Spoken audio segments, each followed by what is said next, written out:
नमस्कार, मैं हूं श्री नारायण तिवारी और आप देख रहे हैं नेशनल न्यूज। केंद्रीय मंत्री नारायण राणे की जन आशीर्वाद यात्रा समाप्त होने से पहले ही उनको गिरफ्तार करवाने में, उनको जबरदस्ती पुलिस द्वारा पकड़कर ले जाने में महत्वपूर्ण भूमिका निभा रहे महाराष्ट्र के मंत्री, परिवहन मंत्री और मुख्यमंत्री उद्धव ठाकरे के अत्यंत करीबी अनिल परब को ईडी की नोटिस का आना यह दर्शा रहा है कि इस समय महाराष्ट्र की राजनीति में टिट फॉर टैट का प्रचलन शुरू हो गया है। जो जैसा करेगा उसको वैसा ही भरना पड़ेगा, ऐसी प्रथा परंपरा फिर से शुरू हो गई है। ये पहले भी था। शिवसैनिकों के बारे में कहा जाता था कि शिवसैनिक कभी बर्दाश्त नहीं करता, उसको जितना अगर कोई उकसाएगा तो वो निश्चित है वो रिएक्ट करेगा, कोई एक्ट करेगा तो रिएक्ट करेगा। नारायण राणे मूलतः शिवसैनिक हैं। शिवसेना छोड़ के भले वो लंबे अरसे से बाहर गए हों, बहुत दिन तक कांग्रेस में रहे, फिलहाल बीजेपी में हैं, बीजेपी ने उन्हें केंद्रीय मंत्री बनाया है, लेकिन उनके अंदर का मूल पिंड बदला नहीं है। वो अभी भी पूरी तरह से शिवसैनिक ही हैं। उनका पूरा जो रिएक्शन का तरीका है वो शिवसेना स्टाइल का ही है, शिवसैनिकों जैसा ही है। उन्हें अगर कोई छेड़ता है तो वो छोड़ते नहीं। यह सही बात है। ये खुद कहते हैं, उनको दोनों बेटे कहते हैं, भाजपा के लगभग सारे नेता कहते हैं, भाजपा के सारे नेता यही कहते हैं कि नारायण राणे को बर्दाश्त करना इतना आसान नहीं है। लेकिन एक बात दिख रही है कि नारायण राणे को केंद्रीय नेतृत्व बर्दाश्त कर रहा है। नारायण राणे जिस तरह से आक्रामक ढंग से पार्टी को बड़ा करने के लिए काम कर रहे हैं, इस बात को केंद्र स्वीकार कर रहा है। केंद्र मान रहा है कि महाराष्ट्र में आक्रामक हुए बिना भाजपा को फिर से सत्ता मिलना असंभव है। शिवसेना आक्रामक है। शिवसेना को एक तरह से आक्रामकता उनके शिवसेना के डीएनए में है, और कोई उनको छेड़ देता है तो शिवसैनिक फिर से अपने पुराने स्वरूप में आ जाते हैं। महाराष्ट्र में सत्ता है, इस कारण से शिवसैनिक पिछले 2 साल से, लगभग 1.5-2 साल से अब आक्रामकता से दूर रहे हैं, संयम पाल रहे थे, संयमित रह रहे थे। चाहे जितना कोई उन्हें कुरे दे वो रिएक्शन नहीं दे रहे थे। लेकिन नारायण राणे का एक सेंटेंस बोलना, जो मुख्यमंत्री और शिवसेना सुप्रीमो उद्धव ठाकरे के बारे में एक सेंटेंस बोलना, जिसे अपशब्द कहा जाना चाहिए, वो ऐसा कर दिया कि सारे के सारे शिवसैनिक फिर से जोश में आ गए। सोई पड़ी शिवसेना जग गई, लाभ में आ गई। शिवसेना के सारे कार्यकर्ता सक्रिय हो गए, आक्रामक मूड में आ गए। भले ही सरकार के हिसाब से ये नुकसान का सौदा हो, लेकिन पार्टी के हिसाब से ये फायदे का सौदा है। वही स्थिति नारायण राणे के साथ भी वही स्थिति है। उनके दोनों बेटे उसी तरह से रिएक्ट करते हैं। उनके साथ के जो शिवसैनिक भाजपा में आए हैं, उनकी भी स्टाइल वही है। नारायण राणे पर गलत ढंग से FIR हुआ। नारायण राणे के बयान के बाद उनके घर पर, उनके जुहू बंगले पर शिवसैनिकों का हुजूम आया, झुंड आया। तो उनसे निपटने के लिए एक बड़ा हुजूम भाजपा की तरफ से आ गया। कहने के लिए वो भाजपा का हुजूम था, लेकिन हकीकत यह है वो शिवसैनिक ही थे जो शिवसेना से निकलकर नारायण राणे के साथ भाजपा में आ गए हैं। शिवसेना से निकल कांग्रेस में गए थे, कांग्रेस निकल भाजपा में आ गए हैं। तो वो जो टकराव करने वाली स्टाइल है, जो रोड पर राड़ा करने की स्टाइल है, वो नारायण राणे के कार्यकर्ताओं में उसी तरह से भरी हुई है, उसी तरह से ठूस के भरी हुई है जिस तरह से शिवसैनिकों में है। उस दिन जुहू में ये दिख गया। दोनों तरफ से झुंड, दोनों तरफ से भीड़, दोनों तरफ से टोली ऐसे खड़ी थी कि अभी आर या पार हो जाएगा। पुलिस को बाकायदे बल प्रयोग करना पड़ा। तो वो जो शिवसैनिक थे, जो भले आज भाजपा में आ गए हैं नारायण राणे के साथ, लेकिन उनके अंदर का भी राड़ा करने की वो स्टाइल कहीं गई नहीं है। इधर शिवसेना में जोश आ गया है। वो अपने पुराने स्टाइल में राड़ा करने के लिए तैयार बैठे रहते हैं। और इस समय तो उनको जोश भर गया था। उनको तो जोशीला एक अवसर मिल गया था जो अपने जोश को प्रदर्शित कर सकें। मुख्यमंत्री पर का ही अपमान हुआ था, मुख्यमंत्री के बारे में ही कोई अपशब्द कहा था, तो उन्हें अपनी क्रेडिट बढ़ानी भी थी। तो बताना था कि हम अपने मुख्यमंत्री के लिए, हम अपने पार्टी प्रमुख के लिए क्या क्या कर सकते हैं। वो जो कुछ किए वो दिख गया। लेकिन इसके बाद भी ये राड़ा थमने का नाम नहीं लिया। राड़ा आगे गया। नारायण राणे को महाड़ में गिरफ्तार करवा लिया गया। जिस समय महाड़ में राणे एक कहीं बैठे थे, पुलिस गई है, उन्हें जबरन उठा के लाई है, उनके हाथ से प्लेट तक छीन लिया गया है, उन्हें खाने नहीं दिया गया। ये वीडियो वायरल हुआ है, इससे आक्रोश फैल गया था। ये सच है, ये गलत हुआ, पुलिस ने गलत किया। लेकिन गिरफ्तारी का वारंट मांगने पर एक केंद्रीय मंत्री पुलिस अफसर से गिरफ्तारी का वारंट मांग रहा है, वो नहीं दिखा रहे हैं, ये सरासर गलत था, अनुचित था। लेकिन और वो अपनी मजबूरी बता रहे थे कि हमें ऊपर से आदेश है, गिरफ्तार करने का आदेश है। इस बात को राणे अभी रेस्ट हाउस में ही थे कि उनके नेता आकर के मीडिया के सामने कह रहे थे कि पुलिस वालों को ऊपर से आदेश दिया जा रहा है। ऊपर से आदेश कौन दे रहा था, ये थोड़ी देर में स्पष्ट हो गया। वो आदेश देने वाले कोई नहीं थे, कोई और नहीं था, रत्नागिरी पालक मंत्री थे अनिल परब। वही अनिल परब जिनको ईडी ने नोटिस भेज दिया है। रविवार को यात्रा संपन्न नहीं हुई, यात्रा संपन्न रात को हुई, लेकिन दोपहर के बाद ही 4 बजे के आसपास ही ईडी का सम्मन आ गया है। पर अनिल परब को 31 अगस्त को ईडी कार्यालय में दिन के 11 बजे हाजिर रहने का आदेश दिया गया है। मंत्री हैं, परिवहन मंत्री हैं, इनका संबंध अनिल देशमुख से जोड़ा जा रहा है। पूर्व गृह मंत्री अनिल देशमुख, जिन पर 100 करोड़ वसूली का मामला चल रहा है, वो अभी जांच चल रही। भले ही रविवार के कोई एक मीडिया में अफवाह फैलाने का प्रयास किया गया कि सीबीआई ने जांच कर रही, सीबीआई ने क्लीन चिट दे दिया है, ये अफवाह था। बाद शाम तक सीबीआई ने स्पष्ट किया ऐसा कोई क्लीन चिट नहीं दिया गया है। कहने का तात्पर्य कि नारायण राणे जिस जन आशीर्वाद यात्रा को लेकर निकले थे, जिसके दरमियान उन्हें गिरफ्तार किया गया था, उन्हें गिरफ्तार करने वाले शिवसेना नेता, गिरफ्तार करवाने वाले शिवसेना नेता अनिल परब को यात्रा संपन्न होने से पहले ही ईडी की नोटिस मिल गई है।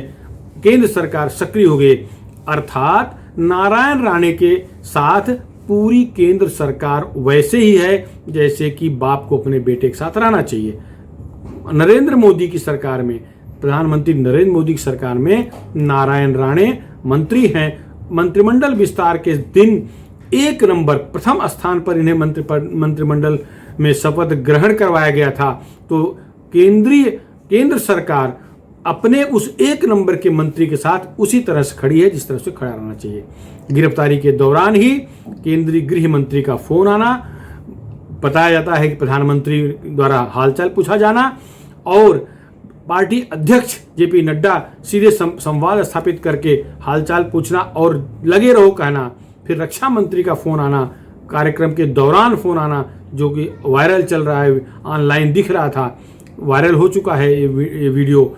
तो ये सब दिखा रहा है कि नारायण राणे केंद्र के नीति के तहत, केंद्र सरकार की योजना के तहत राज्य में काम कर रहे हैं। भले ही कुछ लोग, राज्य के कुछ नेता उनसे नाराज हों, उनके इस यात्रा को सफल बनाने में वह सफल प्रयत्न न किया हो, लेकिन राणे की यात्रा सफल रही है। जो निस्तेज दिख रही भाजपा थी, पिछले 2 साल से सत्ता शिवसेना और अघाड़ी सरकार के हाथ में है, तो कार्यकर्ताओं में एक तरह से उत्साह समाप्त हो चुका था। लगभग उत्साह विहीन कार्यकर्ता पदाधिकारी दिख रहे थे, लेकिन नारायण राणे की जन आशीर्वाद यात्रा से वो उत्साह भर गया था। और उन्हें गिरफ्तार करवाने का जो काम किया गया, जिसे पाप कहा जा सकता है, गलत ढंग से गिरफ्तार किया गया, गलत ढंग से एफआईआर किया गया।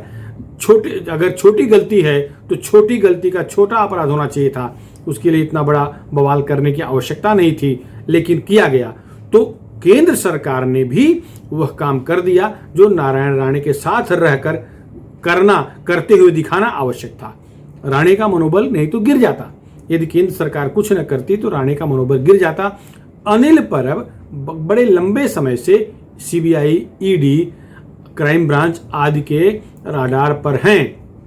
जिस तरह से अनिल देशमुख अंबानी के घर के सामने जिलेटिन रखे जाने के प्रकरण में रडार पर थे, फिलहाल लापता हैं, गायब हैं। सीबीआई, ईडी और एनआईए सब उनको खोज रही है, पता ही नहीं लग रहा है देश में है कि विदेश चले गए हैं, ये अभी तक स्पष्ट नहीं है। तो उसी तरह से ये भी रडार पर थे। केवल अनिल परब ही क्यों, इनके अलावा कई सारे और भी शिवसेना के मंत्री, शिवसेना के नेता ईडी, सीबीआई और एनआईए के रडार पर हैं। कुछ को नोटिस आ चुकी है, कुछ अंदर बाहर हो चुके हैं, कुछ अंदर बाहर होंगे निकट भविष्य में, वो भी होना है। भले ही संजय राउत ये कह रहे हों कि केंद्र सरकार बदला ले रही है, यही बात जिस दिन नारायण राणे को गिरफ्तार करने का नाटक किया गया, जिस तरह से उन्हें गिरफ्तार किया गया, उस दिन यही बात पूरा देश कह रहा था कि ये आवश्यक नहीं था, यह अति हुआ, ये बदला लिया जा रहा है, एक बयान का बदला लिया जा रहा है। किसी भी संवैधानिक पद पर बैठे व्यक्ति के बारे में अपशब्द कहना कदापि क्षम्य नहीं है। उसके लिए नोटिस दे करके उनको एक प्रतिबंधात्मक कार्रवाई की जानी चाहिए थी, वो दोबारा न बोले ऐसा उन्हें समझ देना चाहिए था, लेकिन सीधा गिरफ्तार कर लिया गया। जबकि उससे अधिक बुरे, अधिक भयावह, अधिक कष्टदायी शब्दों का उपयोग उद्धव ठाकरे बहुत बार कर चुके हैं। उद्धव ठाकरे ने तो उत्तर प्रदेश के मुख्यमंत्री को चप्पल से मारने की बात की है। तो ये लेकिन वो भाजपा वाले इसको अपने स्तर पर एवॉइड कर गए, कोई बात भी नहीं किए। उस समय इसमें कोई चर्चा भी नहीं हुई, जबकि ये उस वीडियो पूरा पब्लिक डोमेन में था, कोई चर्चा नहीं हुई। नारायण राणे की गिरफ्तारी के बाद ये वीडियो फिर चर्चा में आया। सच है कि वो भी क्षम्य नहीं है, उन्हें भी नहीं कहना चाहिए था। किसी भी संवैधानिक पद पर बैठे व्यक्ति को अगर कोई अपशब्द कहता है, अपमान हो, ऐसे शब्दों का उपयोग करता है, तो ये अपराध ही अपराध की श्रेणी में आएगा, चाहे वो कोई भी हो। लेकिन भाजपा वाले इसको एवॉइड कर गए हैं। लेकिन नारायण राणे भले भाजपा में हैं, उनका पिंड तो शिवसैनिक का है, वो मूल शिवसैनिक हैं, वो रिएक्ट उसी तरह से कर रहे हैं। तो नारायण राणे की यात्रा जिस उद्देश्य से निकाली गई थी, वो उद्देश्य था कि प्रधानमंत्री नरेंद्र मोदी के 7 साल के कामों को, 7 साल के कामकाज को के ब्यौरा पब्लिक में पहुंचाना, पब्लिक डोमेन में पहुंचाना, पब्लिक के बीच आकर बताना।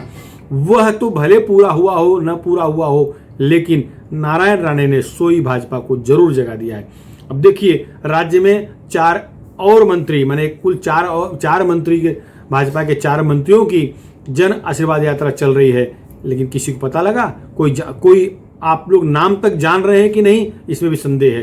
लेकिन नारायण राणे का इस गिरफ्तारी से ऐसा नाम हुआ है कि केवल महाराष्ट्र ही नहीं, पूरे देश में, यहाँ तक कि विदेश मीडिया ने भी खूब कवर किया है, तो ये मामला विदेश तक पहुँच चुका है। तो राणे को जो मिलना था मिल चुका है। लेकिन कुछ जो चाणक्य बनने वाले लोग हैं, जो नारायण राणे की सफलता को लेकर के अंदर कहीं न कहीं जल रहे थे, वो अब परेशान दिख रहे हैं। अब शायद उनको आगे संकट आ सकता है। अनिल परब को रविवार 4 बजे तक नोटिस मिल जाना 100 करोड़ के मामले में, ये अपने आप में दिखा रहा है कि केंद्र सरकार पूरी तरह से नारायण राणे के साथ खड़ी है, पूरी तरह से खड़ी है। वह एक्शन भी ले रही है, वह निश्चित रूप से वह सारे कदम उठाएगी केंद्र सरकार जो आवश्यक हैं। नारायण राणे को अपमानित होता केंद्र सरकार नहीं देखेगी, ये अब दिख रहा है। जिस तरह से अपमान संजय राउत कर रहे हैं, जिस तरह से अपमान शिवसेना के छोटे छोटे नेता कर रहे हैं, उसका भी वहाँ एक सूची तैयार हो रही है। अनिल परब ने जिस तरह से आदेश दिया पुलिस को, यह वीडियो जो वायरल हुआ है, पीएमओ के पास भी है, केंद्रीय गृह मंत्री के पास, मंत्रालय के पास भी है। इसका मतलब हुआ जिस तरह से नोटिस आई है, वो सब उसी का रिएक्शन है। अब संजय राउत कह रहे हैं कि केंद्र सरकार बदला ले रही है, रिएक्शन। तो भाजपा वाले भी कह रहे हैं कि एक्शन हुआ है तो रिएक्शन होगा। निश्चित है कि अनिल परब का संकट बढ़ेगा। अनिल परब के अलावा भी कई लोग हैं जो इस तरह के मामले में फंसे हुए हैं। ईडी, सीआईडी, सीबीआई और एनआईए आदि एजेंसियां जांच कर रही हैं। फिलहाल अनिल परब का संकट गहरा गया है। गिरफ्तारी का जो उनका वीडियो वायरल हुआ था, ये उसके तहत उसका परिणाम बताया जा रहा है। देखना यह है कि 31 तारीख को जाते हैं, अथवा वो भी अनिल देशमुख ऐसा बहाना करते हैं। अनिल देशमुख को 4-5 नोटिस आ गई है, वो अभी तक हाजिर नहीं हुए हैं, देश से बाहर चले गए हैं, देश में हैं, ये पता नहीं है। लेकिन अनिल परब को यह भारी पड़ता दिख रहा है। फिलहाल इस मुद्दे पर इतना ही। आपको कैसा लग रहा है? आपको हमारा वीडियो पसंद आया हो तो आप शेयर करें, हमारे नेशनल न्यूज़ चैनल को सब्सक्राइब अवश्य करें, जिससे कि यह आप तक सतत पहुंचता रहे, आप तक हमारा वीडियो रेगुलर पहुंचता रहे। धन्यवाद।